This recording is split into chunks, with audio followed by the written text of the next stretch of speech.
As notícias da nova casa do juiz, ela foi manchete em vários jornais da época.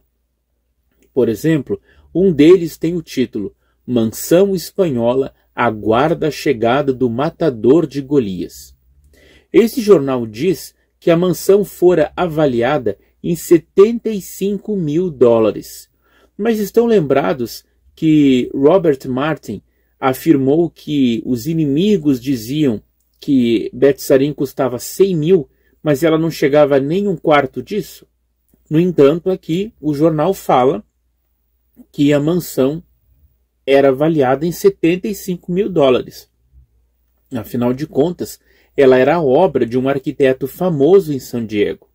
Na reportagem, Rutherford admitiu que não tinha certeza de quando o rei Davi apareceria, mas acrescentou que tudo está pronto para ele quando aparecer. Eu, propositalmente, ajardinei o local com palmeiras e oliveiras para que o rei Davi e esses príncipes do universo se sintam em casa quando vierem oferecer ao homem a chance de se tornar perfeito, afirmou Rutherford na reportagem. Daí o jornal pergunta, né? Como é que ele identificaria os verdadeiros patriarcas? E o Rutherford responde. Ele disse que estava prevenido de algum velho rabugento aparecer cedo e declarar que era Davi, mas que havia designado homens oficiais para distinguir impostores dos verdadeiros príncipes. Então Rutherford estava seguro que ele não seria enganado por ninguém com uma barba longa, né, se dizendo que era algum antepassado. Vamos então a algumas ponderações, gente. Primeiro, seria muito engraçado, né, se uma ou mais pessoas definitivamente caracterizada, talvez até falando em hebraico, e tendo um mínimo de conhecimento das doutrinas básicas das Testemunhas de Jeová na época, requeresse o seu direito à casa. Já imaginou se essa pessoa chegasse assim? Segundo, caso de fato, né, todos aqueles mencionados no capítulo 11 de Hebreus fossem ressuscitados na Palestina, imagina só, eles eram de épocas diferentes. Um não conhecia o outro. Eles tinham conceitos diferentes sobre Jeová. Na verdade, nem reconheceriam esse nome Jeová como o nome de Deus. Já começa por aí. E também a religião praticada pelas Testemunhas de Jeová é algo muito diferente do que aqueles patriarcas viviam.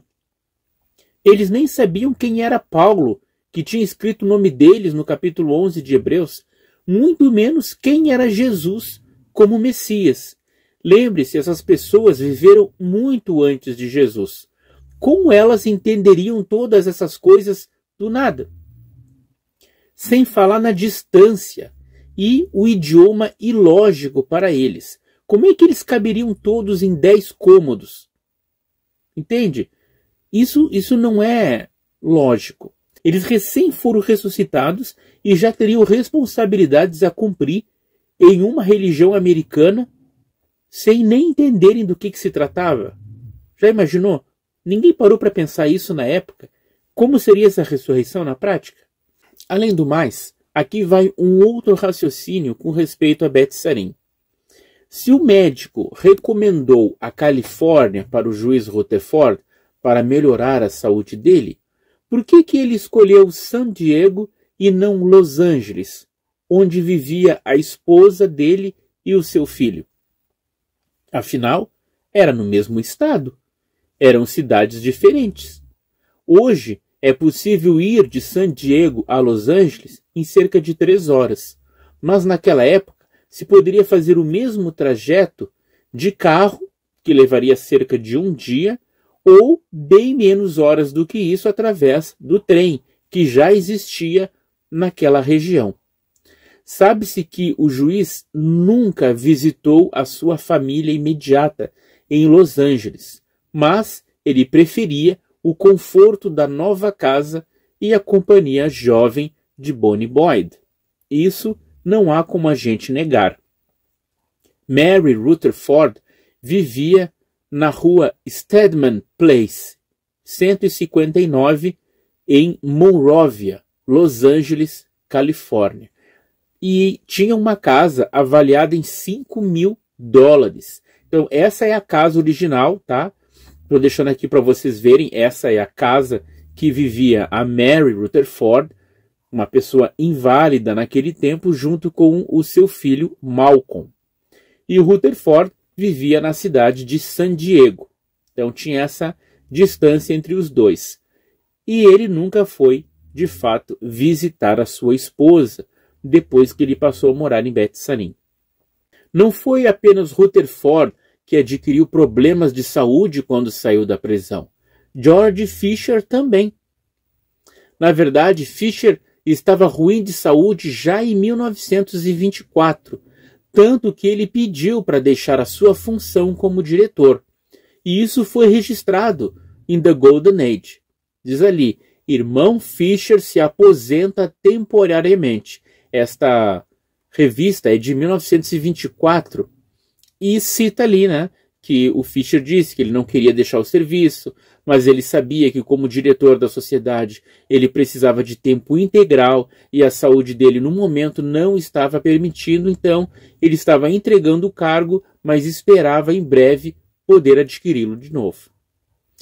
Um ano depois disso, em 1925, Rutherford escreve desde Monrovia, na Califórnia, no início do ano de 1925, para Clayton Woodworth, falando de George Fisher, dizendo que ele havia recebido de um irmão $410 para a alimentação de Fisher e da esposa, e que Fisher escrevera cartas por todo o país pedindo aos irmãos que lhe emprestassem dinheiro. Então, notem esses pontos importantes. Fisher também havia adquirido doença depois da prisão junto com Rutherford em Atlanta, lá em 1918. A publicação também cita que Rutherford escreve a Clayton Woodworth sobre Fisher. Qual é o endereço? Desde Monrovia, na Califórnia. Então, nessa época, Rutherford ainda vivia com a esposa, que morava em Monrovia. Nós temos esse endereço registrado até nas publicações mais antigas. E aí depois sim que ele passou a viver somente no Betel de Nova York e depois no inverno em Bet-Sarim. E é interessante isso, né? Que Fisher estava tão mal que ele precisou da ajuda dos irmãos, ajuda financeira, para poder se alimentar e alimentar a sua esposa. Só que nessa época o Fisher já estava descontente com a sociedade Torre de Vigia, já tinha saído dali e se juntado a um outro grupo dissidente e criticava Rutherford. Então Rutherford, né, não gostava e Clayton Woodworth muito menos. Cabe salientar que Fisher ele dedicara tempo exclusivo da sua vida aos interesses da sociedade Torre de Vigia, indo preso por ser leal ao juiz. Mas quando ele despertou, quando ele entendeu que a sociedade Torre de Vigia não estava no caminho certo, ele se juntou com outros. Infelizmente, Fisher ficou tão doente que ele não conseguia mais sustentar a si mesmo e a esposa e teve que pedir ajuda aos estudantes da Bíblia. Em 1926, quando ele pretendia desassociar Rutherford, levando-o a julgamento diante das congregações, ele infelizmente acabou morrendo no meio do ano de 1926. Mas ele preferiu terminar sua vida em pobreza, mas na verdade, do que fechar os olhos diante de conduta errada e com isso ganhar uma posição digna diante de Rutherford. Ela diz que Bet-Sarim cumpriu plenamente o seu propósito. É claro que não. Qual era o seu propósito? Primeiro, não era permanecer para sempre?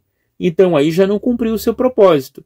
Segundo, não era para abrigar os patriarcas ou príncipes quando fossem ressuscitados? Portanto, Bet-Sarim foi uma farsa, uma ilusão, uma vergonha. Ela não cumpriu nada do seu propósito, a não ser abrigar o juiz enquanto era inverno.